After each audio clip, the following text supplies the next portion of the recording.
práve mám veľmi dobrú spomienku na minuloročný TED, keď bol tam jeden študent, myslím od Žiliny, ktorý študuje v Prahe, ktorý len pre tento účel prišiel na tú konferenciu a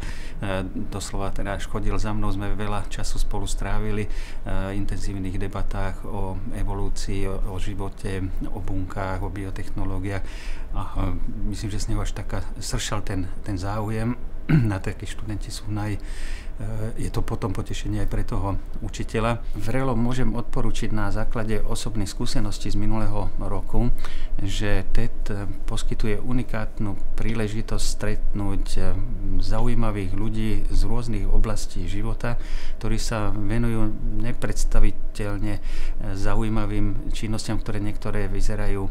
prakticky ani nie hneď upotrebiteľné. Unikátnou príležitosťou, ktorú TED poskytuje, je to, že je tam veľa priestoru na diskusie a vtedy si človek má šancu nájsť toho človeka, ktorý ho zaujal a doslova ho spovedať a vyspovedať a podiskutovať, povedať svoje názory, svoje pohľady, svoje otázky a celkom určite to je prínosom pre každého človeka.